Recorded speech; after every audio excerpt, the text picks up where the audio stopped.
These are challenging times for Canada, U.S. and Alberta-Canada relations. We'll dive into some of that now with our legislative reporter and the Alberta correspondent for the National Post, Tyler Dawson. Good to have you with us. Thanks for having me. Yeah, well, tariffs finally in effect now. It's interesting. Premier Danielle Smith, who was always big on diplomacy, right? Now she's saying she's fully supportive of the Prime Minister's retaliatory tariffs. So what gives there? Well, everything is so up in the air right now over the course of the day today. Premier Smith talking about what she was going to do in response to the tariffs. You had all these conversations going on about the United States perhaps reducing some tariffs. It's really all in flux right now. And the interesting thing is yesterday, so Tuesday, the tariffs came into effect, and you'd pretty much every premier in the country, the exceptions at being Premier Danielle Smith and I think Scott Moe of Saskatchewan as well, who immediately came out with their plans. A bunch of provinces pulled American liquor from shelves. A bunch of provinces announced income supports for businesses affected by the tariffs. You'd really sort of robust, I would say, response from the other provinces, and Alberta and Saskatchewan sort of waited their 24 hours to see where everything shook out. One of the big criticisms of Danielle Smith over the last few weeks, couple months really at this point actually, is that she's been doing all this diplomacy in the United States, talking to her counter governors in other states. She was at Mar-a-Lago a few weeks ago. There's this criticism that she was maybe sort of going rogue, not participating in this Team Canada response to things. And so it was very, very interesting to see on Tuesday when she put her statement out saying that, she fully sort of stands behind the Prime Minister. And so what gives? I mean, it's hard to say. My hunch is that there was this hope, I think, in Alberta political circles that this might be avoided. I mean, I think that hope existed in all political circles, this might be avoided. And, the rubber has hit the road, to use the cliche, and perhaps there is going to be a little bit of national unity for at least a period of time in response to these things. And especially because it is, as I say, so in flux. We don't know what's coming next. We don't know if things are going to change. We just have no idea. So and I don't think anyone has any particular insight. I mean, I don't think there's that much evidence that the Alberta government or the Ontario government has any different or better information than the federal government. So it perhaps does make sense for everyone here to sort of take a breath, take a step back, and sort of work on a unified response to this thing. Mm-hmm. Yeah, at the time of this taping, we still haven't heard yet from Trump exactly, what kind of concessions may come today. He's hinted at, perhaps some carve-outs. So, would there be a carve-out for Alberta oil? I mean, who knows, I guess, and that would probably impact the way we respond here.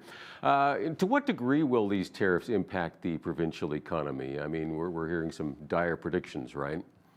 Yeah, pretty significantly. In the budget last week, the Alberta government predicted, I think it was several thousand jobs this year, and then sort of 5-digit job numbers next year and the year after. I think the number that actually leaps to my mind is 2 years down the line is 46,000 jobs lost. So we're talking tens of thousands of jobs lost over the next 2-3 years if these tariffs stick around.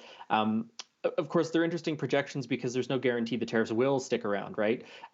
Even if Trump doesn't back down, we have midterm elections in the United States in 2026. If things go poorly in the United States economically, really good chance the Democrats take back both houses of Congress. And tariff powers actually are a congressional power. This is actually not a executive branch power in the United States. Donald Trump is using some sort of obscure kind of emergency act stuff, and Congress could actually amend legislation and put a stop to this today, in 15 minutes from now, if they so desired. So very good chance that we're not actually looking at tariffs 3 years down the road if the Democrats take back Congress next year, if the Democrats win the next presidential election. So, but all of that is to say it could be a very painful year, 6 months, whatever. So we're certainly talking significant job losses in Alberta, in other provinces as well. And then the big question sort of outside of job losses is, of course, what this does to the differential between Canadian oil and West Texas Intermediate. I can't remember the exact number, but the Alberta government loses, tens of millions, hundreds of millions of dollars every time the differential between Western Canadian Select, which is the oil we produce, and West Texas Intermediate, which is sort of the international benchmark. We lose millions of dollars every time that differential widens. So if there is a tariff on energy, it's likely that there's going to be perhaps a slowdown in purchases from Alberta, which would, of course, impact the bottom line for oil and gas companies. It certainly will impact government revenues.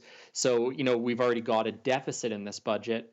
We could be looking at reduced royalty revenues coming into the government. Certainly, if there's job losses and an economic contraction, we're looking at lower income tax revenues, lower corporate income tax revenues all coming to the government. So there's some budgeting consequences that come out of this as well. And then, of course, there's whatever spending is done to sort of weather the storm, right? If we think back to the COVID years, massive government expenditures, helping businesses, helping individuals, a lot of that federal funding, to be fair, but certainly an impact on the Alberta budget at that time too. So you can imagine a scenario in which the government has this contingency fund that they've set aside. Some of that, I believe it's about $4 billion. Some of that $4 billion could be spent on, economic stimulus or subsidies or bailouts, things like that. So a whole pile of consequences that are sort of anticipated right now. But of course, we don't know what that's going to look like because we don't know what the final numbers are going to be. We don't know how quickly some of the markets might pivot. All very up in the air. But I mean, at the end of the day, the prediction is more or less that this is going to be bad for Alberta and bad for Canada. Yeah, again, no one wins in a trade war. I just don't think there's a winner. But now we haven't actually had a chance to connect with you since Alberta released its budget. You mentioned the budget here, so we're talking. I think it's a $5.2 billion deficit. It's big, but now there were some tax cuts as well. So do you want to just maybe share a bit of your thoughts on the budget? Sure, yeah. So the tax cut's a really interesting one. This was promised in 2023. The UCP had promised during the election to create a new income tax bracket below $60,000 where the tax rate would only be 8%, not 10%. This will save the average working Albertan, I think it's about $750 a year. So, the average household, perhaps $1,500 a year if you've got, sort of two income earners is where the math works out on that. But it's going to cost the government about $1.2 billion, which, you just said the deficit's $5.2 billion. So it's not making up this entire deficit. But it certainly is blowing a bit of a chunk in the provincial government's budgeting. And you know what? I don't know if anyone anticipated it was going to come now. I think part of the reason why the Alberta government decided to go ahead with this now is if you can keep more money in people's pockets, that might lead to more spending. That might dampen some of the sort of recessionary effects of a trade war. But, I think that a lot of people had thought, well, the time to roll this out is actually probably 2026, 2027, right before a provincial election. So I think a bit earlier than people anticipated, both from a political, tactical side of things and also from an economic standpoint. So the big sort of top line numbers obviously are that deficit number, that $5.2 billion, the tax cut costing $1.2 billion. It's a pretty big spending budget generally, more than $70 billion. Lots of money going to cities. In particular, Edmonton is getting a huge injection of cash to do a downtown development just adjacent to the arena. An increase in education funding as well. I think about 4.5% more in education funding this year. And that's also offset by actually a pretty significant increase in the education property tax right across the province. So people will notice that on their tax bills, their property tax bills coming up. Now that's going to vary by municipality, of course. But, I think in Calgary, it's like an extra $390 or something like that for the average homeowner in Calgary. So big hits there. So you win some, you lose some in this budget, it looks like. But a very a tense budget, a budget that is making some cautious decisions. Not any really big spending cuts is the other thing that was notable here. Back in must have been 2019, 2020, Premier Jason Kenney, they tried to sort of freeze the AISH budget. It's the insured income for the severely handicapped. Massive backlash to that. They de-indexed income tax, so it wasn't going up with inflation. Massive backlash to that. We're seeing some different decisions made this time around.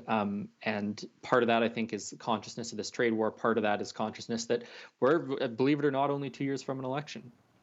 Wow, time flies. Yeah, there was some increased funding for affordable housing and Indigenous housing as well, so there's some pros there. Of course, I mean, you're always going to get this. I don't think it doesn't matter who's in power and what the budget is, but complaints from unions that healthcare and education are being underfunded, even though there was some extra spending there. But of course, you also have to factor in the increased population. That keeps happening in Alberta. People are moving here, right? So just again, so much uncertainty uncertainty there. Yeah, so now, if there's a bright side, I guess, to the U.S. tariffs, it might be that we're actually talking about building coast-to-coast pipelines. So, and that would really benefit Alberta. So who knows? It might, we might end up coming out on top of this one eventually. But of course, a big obstacle there is Quebec. But yeah, go ahead. Yeah, Quebec, and there's of course going to be some objection from some of the Indigenous groups in northern BC if the pipeline route was sort of discussed that way. It's a really interesting moment because everyone is talking about this. You certainly have some. I don't want to say consensus. You certainly have some enthusiasm in Atlantic Canada for some of these energy infrastructure projects. Certainly skepticism in Quebec, and you have had both Mark Carney, the liberal leadership contender, good heavens, leading leadership contender, the guy who seems most likely to win the liberal leadership, has certainly talked about this stuff a little bit. Pierre Poilievre, the conservative leader, is certainly talking about this as well. What you don't seem to have right now is all that much enthusiasm from the private sector for it. There's talk of Keystone XL being restarted, for example. Yeah. President Donald Trump mentioned that the other day. And the pipeline subsidiary of TransCanada said, or TC Energy, I should say, said no, we're not interested. It's been chunks of it are decommissioned, and we're focusing on other projects. So you have all this talk. What does that look like on the ground? Are there private investors interested in it? Is it possible to do the negotiations, the consultations with Indigenous groups and route development, all these things? This talk is, I think people are excited about it, but this is not a short-term sort of. No, these things take vision. a lot of years to put together. All these different hoops you have to jump through, the different people groups, we're dealing with here, and different governments and different provinces and so forth. Quebec, of course, is there some. Hopefully some change of heart there, and there may be, with the tariff threats, et cetera. And so we'll see where that goes. I think, and part of that is maybe, contingent upon who wins the next election, right? And again, certainly a conservative government would be, I think, more prone to saying yes to, hey, let's give this the green light. So we'll see what happens. There's got to be some sort of a field there, a playing field where businesses feel, okay, this is safe. We're not going to lose our shirts in this. Otherwise, why would you go ahead, right? So it needs to be in place there for sure. Now, the allegations of improper contracts with Alberta Health Services continue to make headlines. So UCP government appointing Raymond Wyant, a former Manitoba judge, to lead this investigation. He'll have a report apparently by the end of May, something like that. And so do you want to just briefly remind our viewers, what's the main allegation in a nutshell here on the AHS stuff? Yeah, it's sort of a complicated story. The gist of it is basically that Alberta Health Services was looking at contracting private surgical facilities to perform publicly funded surgeries. And the allegation is that there was pressure from within the government to sign contracts at an inflated rate, to sign more expensive contracts for some of these facilities. And there's some allegations of impropriety from within the Premier's office, that this may have, benefited someone who had previously, who was close previously with some folks in the government. So that's sort of the vague allegations here. But there, there's a lot of smoke, but no fire to some extent. We don't know.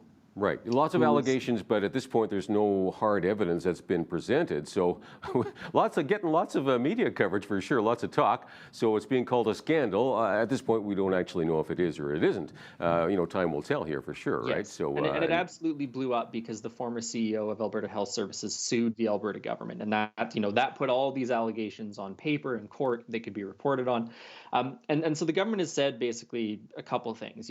We were unaware of any impropriety for a long time when these allegations were brought forward. We haven't seen any evidence, and also that the Alberta Health Services is sort of stymieing this transition to more private surgical facility kind of stuff. So it's all really complicated. But now, as you say, we do have this judge who ought to get to the bottom of it through a sort of inquiry. I believe the NDP is calling for like a full sort of public inquiry into this. The government doesn't seem to be going there yet, but this judicial inquiry should sort of get to some of the truth of this and lay out some of those Yeah, facts. depending what he finds and how it's presented, I think is a big part of it. Of course, we had some resignations. Peter Guthrie, our infrastructure minister, resigning over this. He, doesn't like the way it's being handled. And Action MLA from Northern Alberta, Lesser Slave Lake, I believe it is, Scott Sinclair. He's really risking his career, I think. He's speaking out against the Alberta budget and says he won't vote for it, in its current form. So he's saying the budget does nothing for rural Alberta, favoring big cities, and it amounts to a provincial-style form of equalization. That's really interesting because, I believe MLAs are required to vote in favor of a budget-related bill because, you can, well, government can fall on these things, right? So, yeah. It's certainly convention that government MLAs vote on their budget. And we are sort of conditioned in Canada in some ways to expect a lot of party loyalty on these things. And so it makes huge headlines every time you have someone in the backbench say sort of anything critical of government spending or anything that the government does. But yeah, this did sort of throw a bit of a bomb into the proceedings over the weekend, I think it was, when Sinclair said, yeah, who's this budget for? It's not for me. It's not for my constituents. It's not for my family or my friends, that kind of thing. And it is true, that there is a lot of funding for the cities. I mentioned that deal for the Alberta or the Edmonton downtown revitalization around the arena there. I think from the bean counter perspective, the majority of Albertans live in cities. And so it does kind of make sense that that's where a lot of that money ends up going. But on the flip side, you can certainly see why people in small town and rural Alberta would be upset about this. So bit of a political problem for Premier Danielle Smith in her caucus. This budget's not going to fail. We're not going to go into an election because a bunch of rural it's the politics, right? The massive support they get from rural Alberta, right? So in one sense, maybe you take them for granted, and you need to make some headway in the cities, so you spend more money there. It's like how do you navigate that, right? It's interesting to see how what the response will be from the premier. Do you just let it go and give some freedom to your caucus to speak out, and it's a big tent sort of thing, or do you tighten the reins and prevent any rebellion? It's it's a fine line to row to hoe there. So I'm out of time here. Thanks so much, Tyler. Appreciate your feedback as always. Always a pleasure to be here. All right, Tyler Dawson, our legislative reporter, and the Alberta correspondent for the National Post.